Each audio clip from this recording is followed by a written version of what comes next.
in regards to what in the world is this Earl Dibbles Jr. guy? So we were at our ranch in Texas, near Waco, Texas. And we were like, what if we had this old house on the land? And we were like, what if this guy lived in this old like house from the 1700s and he was just completely separated from society? What would he talk like? What would he look like? What would he be wearing? What would his day look like?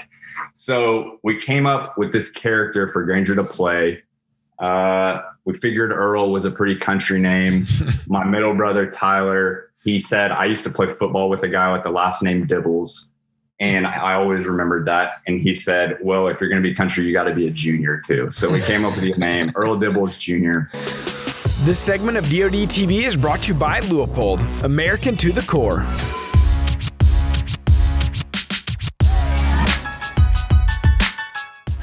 What's up, everybody? Welcome back to the Drury Outdoors 100% Wild podcast, episode number 218. Yee Yee. I'm Matt Drury. You're Tim Chelsvik, and we got a cool guest on today. Yeah. We've got Parker Smith on. He's the CEO of YEE YEE Apparel, and he's involved in the whole Yee world. And like these guys are blowing up, and they're doing something really cool because they're making the country, like the outdoor lifestyle, cool and hip, and it's making it something people want to be a part of. If you ever go to a country concert, you know these guys, like you see their shirts everywhere. I mean, it is go to the lake in the summertime, you're going to see a flag flying. I mean, it is everywhere. It's awesome. So if you've ever seen it and you're wondering what in the heck does that mean, we're going to dive in. We're going to show you. All right. But not before we get to our shout outs. All right. So real quick, last week's episode, we had Will Himeno on. So he's the 9/11 survivor. He has a couple new books out.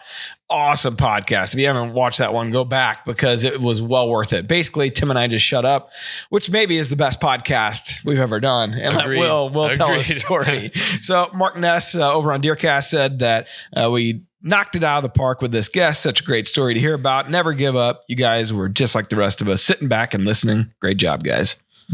So Mark is also saying, stop talking so much, Matt and Tim. Hard to do a podcast without talking. And then Mark Zink over on YouTube says he'd like to see a podcast on how much a lease costs. Well, let me tell you, it's a lot cheaper than buying a farm. So Heck yeah. Especially right now. And you get a little flexibility. Yeah. Too. So we could do it. All right. Okay. All right. Well, we should also say on DeerCast, Dr. Grant Woods posted a video actually a couple weeks ago, based on when this show is airing, on neonics. And neonic. Thank you. Nunnick. What does that mean? It's not nice. You should someone write in some comment mail to Matt. Yeah, something good about me making fun of Tim. Keep it up, buddy. So the article is pretty awesome. He's got a video they did with it, and him and Mark have been talking back and forth with Dr. Aaron Gaines, and everybody's worried about the turkey population. Anybody that's going out and hunting, especially in the Midwest, you're realizing what the hell is happening to the turkey population? It's seemingly disappearing. And so a big concern and just kind of a thought that Mark had was, what about what we're putting into the ground with all these Roundup Ready type soybeans and corn, and it's got all this chemicals and stuff involved into it, and it kills the insects and it does all this stuff to help it grow, but what's it doing to the bird population that go and feed on it when it's planted? And there's some pretty interesting stuff coming out that I think is going to worry the hunter quite a bit. Yeah, if nothing else, it's something else to think about, like to at least understand that there are other possibilities aside from nest predation and things we've talked about in the past. Yep. So definitely go give it a watch. It's good stuff. All right. So let's jump into it, man. Let's bring on Mr. Yee Yee. All right. Parker Smith, how are you, man? CEO of YEE YEE Apparel. Yep. How are y'all? We're good, man. I appreciate you jumping on board here. So you and I kind of connected just on Instagram through mutual friends, the guys over at First Form. You guys are good friends with them. Obviously, we're partnered up with them as well. And I've enjoyed watching what you guys have done over the last 5 years or so. And I know you've been around longer than that. It's crazy kind of the trajectory of the company and the brand and the lifestyle. And I thought it'd be fun to have you guys on and just talk about, the background, the history, and then dive into what you guys are up to these days. Yeah, for sure, man. I can fill you in. So did it all start, like, maybe people are familiar with the Earl Dibbles Jr. persona on YouTube. Like, what was the kind of firecracker start for you guys? Sure. So my oldest brother is a country music artist named Granger Smith, and he's been singing for a long time. He is about 14 years older than me. And so he's been singing since like 1998. And a lot of people don't know that because he's still considered a newcomer. But as you guys know, or may not know, the music industry is just so crowded and so competitive. Oh, I know personally. Yep. Yeah, Tim can't get into it. It's weird. I haven't been signed yet. Yeah, tough. Yeah, it's a tough world. So back in about 2011, we were trying to find ways. I was in high school at the time, but we were trying to find ways to grow Granger's music brand and to build it up in a really crowded space. And so my middle brother manages Granger. So you have three brothers on our ranch in Texas. And what we had been doing at the time was creating like Saturday Night Live type skits that we thought we were funny. We didn't know if anybody else was going to think it was funny. We would do videos of the week that are still on YouTube somewhere in the algorithm that are out there still that no one ever saw probably. But we had this idea we were like, let's just get views any way we can. And maybe we can leverage those views into some awareness for Granger's music career that is going well, but he was still fairly small at the time. So in regards to what in the world is this Earl Dibbles Jr. guy? So we were at our ranch in Texas, near Waco, Texas. And we were like, what if we had this old house on the land? And we were like, what if this guy lived in this old like house from the 1700s and he was just completely separated from society? What would he talk like? What would he look like? What would he be wearing? What would his day look like? So we came up with this character for Granger to play. We figured Earl was a pretty country name. My middle brother, Tyler, he said, I used to play football with a guy with the last name Dibbles. And I always remembered that. And he said, well, if you're going to be country, you got to be a junior too. So we came up with the name Earl Dibbles Jr. Went and bought some overalls at the store, bought some Red Man Chew, and got some old warm Coors Lights from Dad's barn and brought it down to this house, created a monologue for his day. And somewhere in the middle of that video, Earl yelled the words "Yee Yee" without even thinking of it. And that video went viral. And for whatever reason, those words were just polarizing, just stuck with people. And before Granger knew it, people were showing up to shows saying "Yee Yee." And he was like, okay, like we're onto something with this Earl guy. I need to try to bring my music career and blend it with Earl. So he wrote the Country Boy song naturally as Earl Dibbles Jr. and acted as, which at the time was just insane that you're literally singing and putting a song out as somebody else. You're playing somebody else. And it went viral and it was bigger than anything else he'd ever put out. And really, man, the rest is history. And I joked that when I was in college at Texas A&M down here in Texas, people would come up to me and know who Earl was, but not know who Granger was. So he got passed up by his own alter ego. And I graduated from Texas A&M in 2016, and they were like, man, this whole Yee thing went into pop culture. It went everywhere and it went viral like wildfire.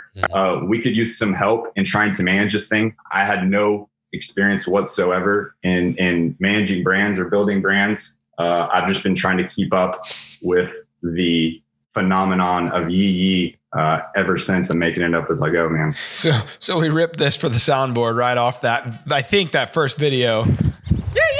That's it. That's the one he's on the show. Yeah, it sounds. I think that's the original one. So that's now. If you don't care, that's going to be in the soundboard. Like that's my next sound effect for the rest of the. Perfect. Yeah. Perfect. So I mean, I remember back from what I could tell, that was way back 2011, right? Yep. So I remember it. I can't say a whole decade ago. I mean, but you just know, seeing on the internet, you just see Earl Dibbles Jr. all over the place. It reminds me of kind of like Joe Dirt in that regard. It's like people just love it. They love the persona. But I'm sure for you guys, it's like, okay, how do we capitalize off of this taking on like wildfire, but also keep getting Granger's name out there and make sure people know that, hey, he's actually a legitimate artist here. What do you have to do to kind of make sure you're cradling that line a little bit? Yeah, that's a great question. I've never been asked that before. I think Granger would probably be able to answer it better than me. I would say from my point of view, it was just a matter of Granger was just still coming out with new music. And what he would do is Granger does a good job of not being too prideful. So he will humble himself down to respect what the people want to see. And so he would bring out Earl at the end of his show. So that was kind of the way that he did both, where it's like Granger Smith featuring Earl Dibbles Jr. And so he would do a whole show as Granger Smith and then run to the back, change into overalls, and then bring out Earl. So Earl would then and he still does that today at his shows, where Earl will then come out at the end and like be the encore of the show. So I guess that's kind of how he's leveraged it from a live music perspective. It's definitely an interesting road you guys have walked. You've done something that even Garth Brooks and his team could not do with Chris Gaines back in the 90s. That never ended up flying. So he's probably too young for that. You're showing your age. Yeah, I'm very old. and so like you guys actually flipped it, starting with the persona and leveraging that into like legitimizing a successful career since then, so you go on to not only the brand, the clothing line, now YEE YEE Radio, which we want to talk about. I mean, it's become a cultural phenomenon. You're representing, I think, a big part of the country that doesn't get represented in media. And I'm sure that's part of the success, right? It's like, all right, these guys are speaking to me. Yeah. There's energy there. Yeah, exactly. Man, I usually just put it down into 3 different categories into what I'm doing. We're always just trying to find ways to provide value.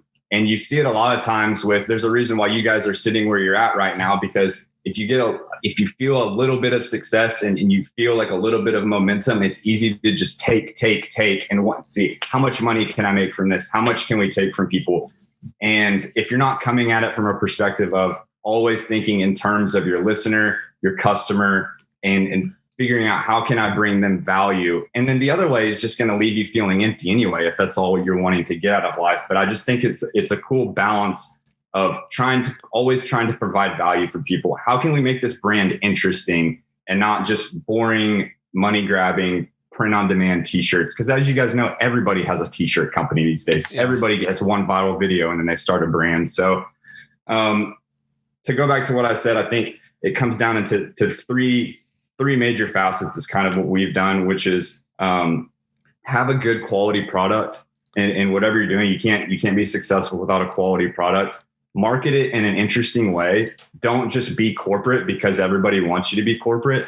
Don't take yourself too seriously. We try to communicate to our customers and our listeners like we do our friends. And then lastly, just be able to send out the product or the service in a reasonable manner and have good customer service. And I think people kind of overthink the rest. We should start doing those things. Were you taking notes? We'll rewind it and watch it later. So we're recording this? Yeah. So growing up, you grew up on a ranch down in Texas. So obviously, hunting is a way of life down there. So how has that kind of part of that fabric woven into your brand throughout the years? Well, number one, I pretty much include whitetails on all of our different logos. And I think a lot of people in the Midwest, honestly, I want to get more into turkey hunting because everyone will not shut up about how fun it is. And I've never done it before. So I'm completely biased towards whitetail deer. So that's what I grew up hunting, getting in the deer stand before school, coming in after school and going in the deer stand. It is a big part of what we do. And I think being from that small town atmosphere is really what helps you empathize with that wasn't a big part of my childhood growing up. It's funny how much how much of a cultural touchstone antlers and camo are. Yeah. Like even people that don't hunt, but they're from the country or they identify as a country person, they're going to have antlers or they're going to have some kind of camo on. Definitely a gun somewhere. Yes. Yeah. Possession. Yeah. It's just part of the DNA, man. That's what makes small town living so good. So with your schedule and with as crazy as things have gotten, did you get any time to hunt last fall? That's a no. I didn't get anything. I did hunt. Mm-hmm. I try to go back to our land near Waco at least a couple weekends a year and go. I know Granger did. He got to get a dang mule deer in Mexico, which was so cool. But I like to go just at least get in the stand a couple times a year, man. Yeah. I actually just started bow hunting like 2 or 3 years ago. There So you you go. guys can make your listeners can make fun of me. But man, just getting in a stand with a bow a couple times a year, I have to at least just get in the stand, Mm-hmm. even if I'm not going to commit to getting anything. Sure. Being out there is just, it's you're a little closer to God for sure. Yeah. Once you get busy like that too, I mean, being able to go out there and just turn everything off, it's a nice, I'm sitting there more than I'm actually seeing stuff half the time. So it's just nice to unwind, disconnect, yeah, and not be reachable for just a couple hours a day. Mm-hmm. Some of the country guys that we're friends with, they always plan their tours in the fall so that they're like running through the Midwest right around the rut. It's like October, November. It's like, yeah, I think I'm going to hunt, or I got to stop in Iowa, one in Missouri, Yes, one in Kansas, whatever, Illinois. And then they're hunting along the way. Is that something you guys do as well? Because it's definitely, if you don't, that's maybe your key. I'm working. Oh, and I'm hunting. No, I know. I need to pass that along to Granger though. He needs to start doing that. Step it up a little bit. Same thing with turkey season. Yeah. Just spring tour. Yeah. Well, I did. When people come to the show, they expect research. They expect facts. This show? It's 100% Wild podcast. So I actually did some background on the origins of the word "yee," and so this comes from the internet. I was on the internet earlier today. I logged in. Yee comes from the Italian language version of the animated movie Dinosaur Adventure by Dingo Pictures. This seems like nothing to do with what these guys do. So that's the background, everybody. Thanks, Tim. Yeah, that's the show. That's right. We're getting bad looks from the. We may have some new ideas for new branding, maybe a new slogan. Yeah, right.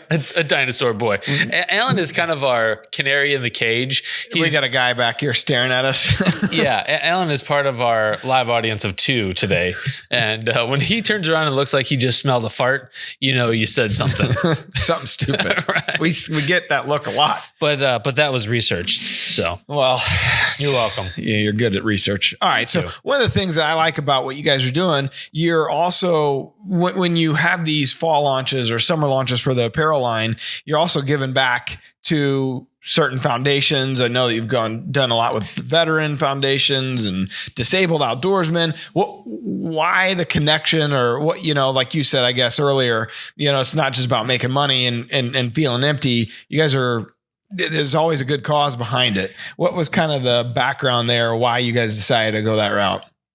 Yeah, great question. We are all Christians in the office, my brothers and I, and we're followers of Christ and believe that everything that we've been given has been given to us. We didn't do anything to earn it. I think that everything that we've built is a testament to what God has given us, and we feel like it's important for us to be able to give that back, because I feel like on my time in this earth, as you guys, I'm sure, have felt as well, it's like you don't get to take any of this with you when you're gone. And it's really easy to throw it all in your pockets. But I just feel like the money is not really ours. We're to be good stewards of this money and give it back into the organizations that we believe are making the world a better place. That's awesome. And rare. Yeah. And it's like, if your motives are pure, like your motives are good, then typically good things happen. Yeah. Yeah. Well, and you're surrounding yourself with good people. You know, your network of people, it says a lot about you and the company that you keep. So speaking of network, I downloaded the YEE YEE Radio app. As did I. It's legit. Yeah. Yeah. Like I was half expecting it to be mostly Granger Smith music and maybe some artists that you guys curated. There was just recently it was Alan Jackson, Keith Whitley, Chris Stapleton, Alabama, obviously Granger, and then the Wallflowers were in there. Like this is sounded like my playlist on my Amazon Prime music. The question I had, what I was wondering is like, how do you guys? I know that you guys got a guy that curates it or helps with that side of it, but how do you go through getting the rights? Like, is that a complicated process to the royalties and all that side of it? That is all above my head. That is Anthony Lay, who was a program director at Case 101 here in Austin. Ant-Man. Granger built a relationship with him, and he actually approached us with the idea. And we're looking at what Garth has done with his channel, what the Margaritaville channel has done on Sirius XM, and he was like, "I think that we could do something here that would be able to be a really cool connection with your audience." And in a world where I think we're all on streaming platforms and we do enjoy being able to make our own playlists on Amazon, like you said, or Spotify, it's really nice to be able to just throw on an app from a brand that you trust and you like and be able to just let it play and not have to worry or have the pressure to always be picking the next song. Yeah. And I've actually really enjoyed it.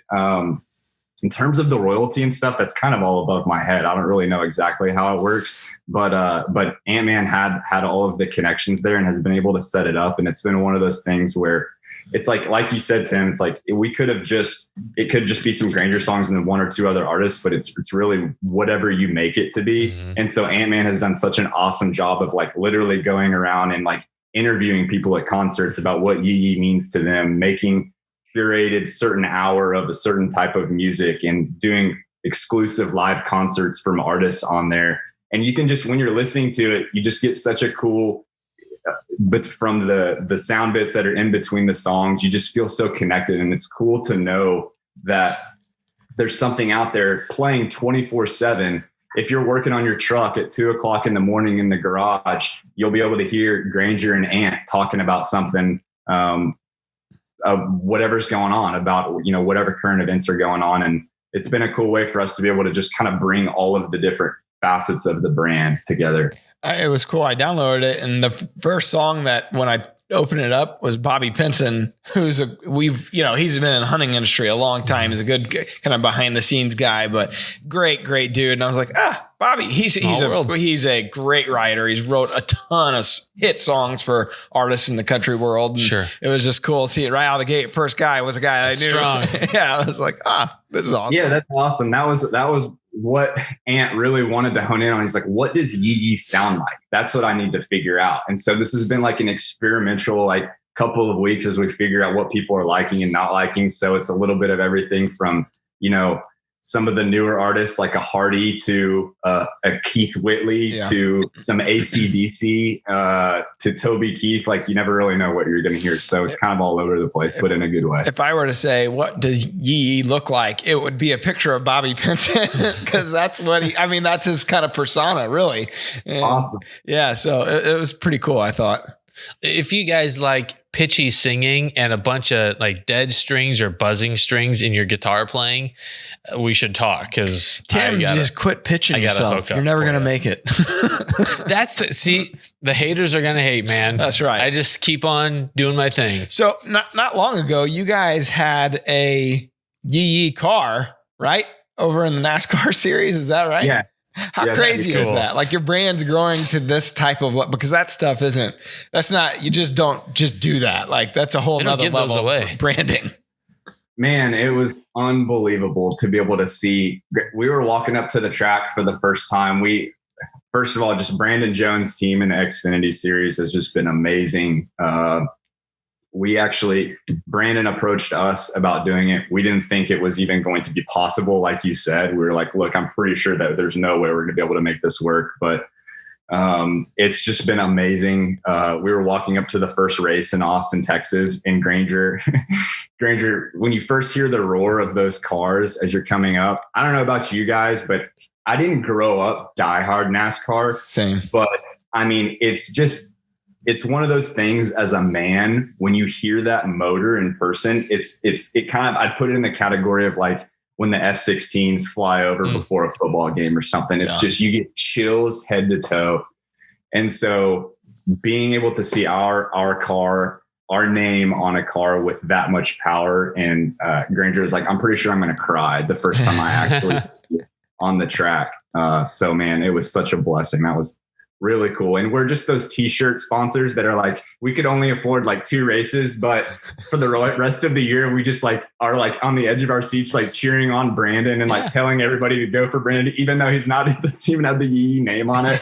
I was like, we're just those lame sponsors who get like one race and then we're trash talking all together. That's pretty cool. Right. Yeah. It's totally pretty different cool. level. Yeah. So you guys have YEE TV, YEE Radio, YEE Apparel, Granger Smith podcast, the Earl Dibbles Jr., the Smiths. Granger has a book. If your country. What's on the horizon? Like, what's next? What's left? You guys have covered a lot of channels. Yeah. We actually are working on what I think hopefully will be bigger than everything right now. And we haven't announced it yet, but we're looking at probably October sometime. We'll be getting into a new niche, a new market with a new type of product that I'm really excited about. I can say we are separately, we are working on a cologne right now that should be interesting. And then smells like Red Man. Yeah, we wanted to call it either dirt or diesel at first, but then wasn't sure if anybody would buy that. Oh, I'm sure somebody would. Like back. If I guessed it correct, would you tell me? No, I can't. Ah. I can't. Okay, sorry. I was gonna guess margarine. Off camera, I'm gonna guess it. YEE margarine. Yeah, I got an idea. I think that's it. Man, it's pretty incredible. That first of all, that was a deep tease. So now we got to have him back in October when he launches To launch it, yeah. Yeah, I like that. It's exciting. Yeah, maybe we'll do it from Deer Camp. That's right. We don't actually have anything. I just wanted an excuse to be a guest again. He's like, oh crap, we got to come up with something now. I made this stupid promise to motivation. Believe me, this promise would go. It's not like a bunch of people are going to hear about it. Hey, when are you guys going to release that new YEE channel? Yeah. So I got a question. So how'd you hook up you guys, the brand, with like the Kendall Jones, the Hannah Barons? We know all those guys from the industry really well. Kendall was in Taylor's wedding. I mean, it was, like we have some good friendships there. I know she's a Texas girl, so I assume there was some sort of connection there. Yeah, man, we literally just DM anybody and everybody. So that like blue a couple check, single guys. Yeah. Thank God for that blue check. We just reached out to a bunch of different people in the industry and like to connect with them and send them some gear and see if there's any way we can provide them some value. So they all came down for YEE Day, which we did in April, as like a celebration of the first time YEE was yelled. And filmed a music video. And, I was trying to. You were queuing him up to do it. Yeah. Thank you. But yeah, man. Yeah, it's been really cool to connect with all those people, though. It's a small world. If listeners, watchers of the podcast, you got to go to YouTube and check out their videos from that YEE Day, because they got these friggin' monster trucks. I mean, just gigantic diesel, I love it. Jacked up trucks. They're flying through the fields and getting them stuck. And I mean, it is really cool. And I think you guys touch on a whole world of people that nobody else is really catering to, man. Yeah. It was a lot of fun. You guys need to come next year. Don't tell me twice. We're there. Man. Cool. Well, do you guys want to hop into the question of the day? Let's do it. All right. So, question of the day is brought to you by HHA Sports, the leader in single pin sights. They're American made and backed by 100% lifetime warranty. And you are now a single pin guy, right? Yeah, man. I'm not saying I'm great at it, because the moment of truth, when you're trying to dial it in, I mean, it's still very hectic right there. I got a little lucky. Well, the first buck I killed with it last year, he had stepped a little bit further than what I had ranged him last. And so I hit him a little high. Second buck, I got lucky and he walked right into where I had put it. And it's like you knew what you were doing. Double long shot and he was dead, within 50 yards. So that part is still like, hey, practicing with it, it's so easy because you range, you dial, you shoot. It is easy. And it took a lot of the target panic out of it because I don't have all those pins in the way. But in a real, hunting scenario, that does take practice.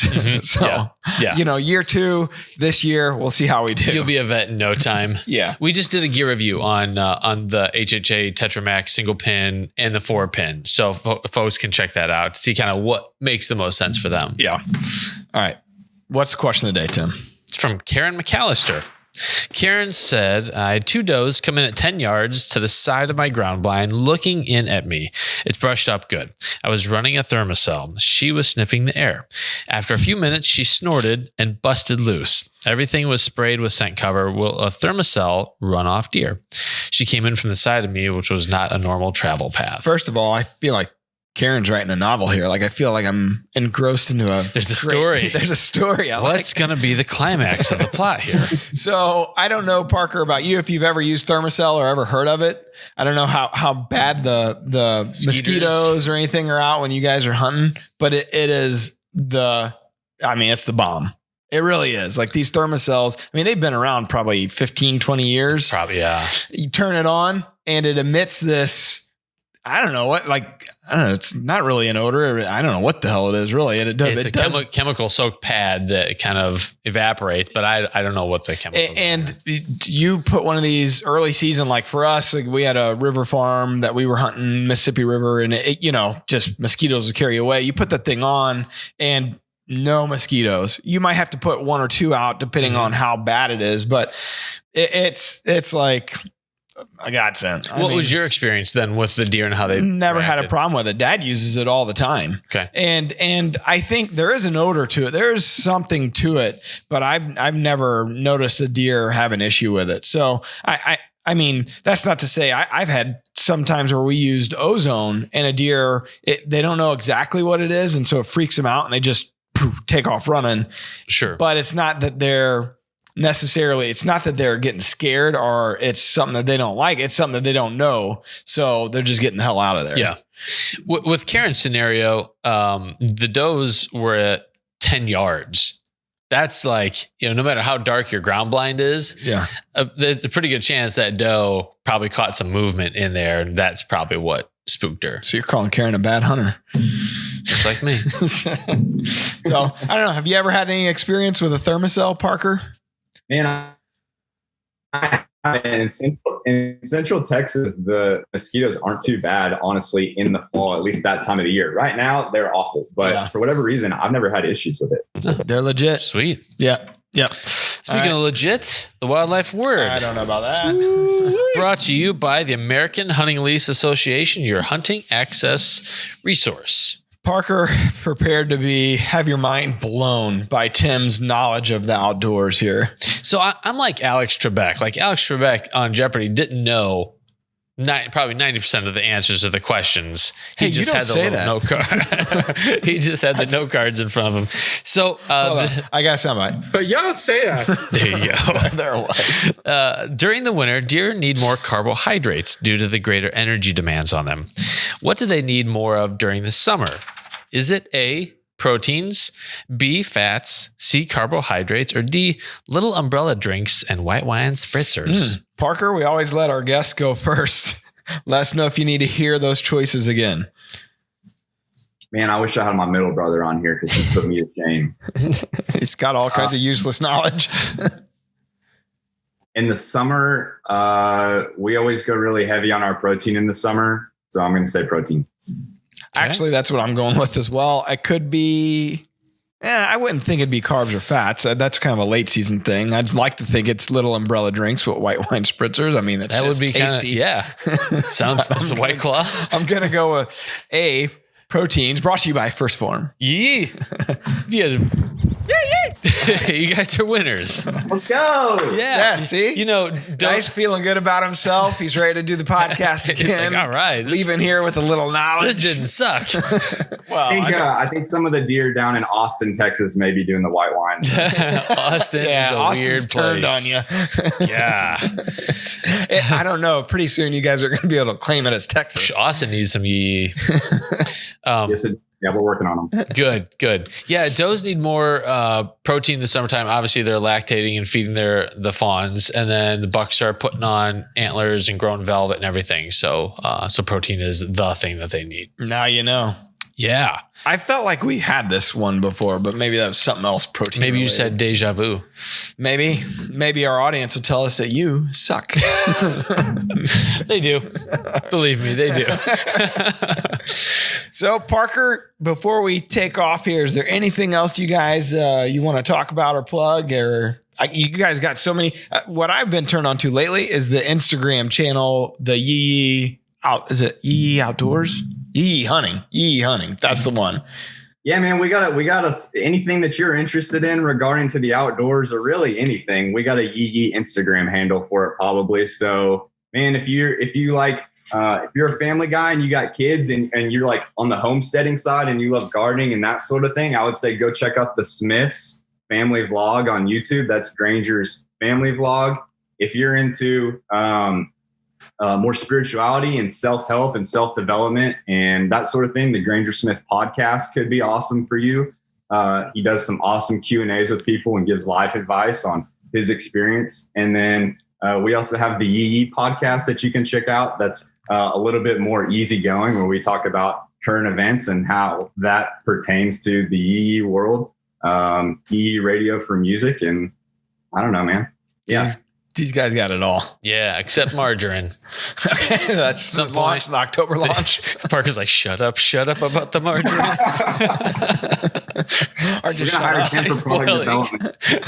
Right. Cool. Well, thanks so much for hopping on and taking the time, Parker. We really appreciate it. Thank you guys very much for having me. I really appreciate it. And I love what you're doing for the wildlife community and for conservation. The world needs some more guys like you. We appreciate that. And we'll pass that on to the guys that are actually doing it, like Mark and Terry. Yes. The ones that are good at it. Tim and I were just trying to make our way. We're just happy to be here. That's right. Until they fire us. All right. If I get fired, whew. It's going to be interesting. Yeah. I mean, we're really what is saying that? something. September? I've said too much. Oh, I am getting fired. Whoops. That's okay. That's right before hunting season. Matt's going to kill some deer Plenty this year. of time on my hands. All right, man. Well, we appreciate your time. And everybody, go check these guys out if you're living under a rock and you haven't already. And I think you're going to enjoy it. 100%. All right. Till next time. Peace See you out. guys. DeerCast is giving you the chance to hunt with Mark and Terry Drury. Head over to DeerCast.com to enter. We're adding new videos every week, so make sure to click that subscribe button and check out all of our amazing content. This episode of DoD TV was brought to you by Bass Pro Shops and Cabela's.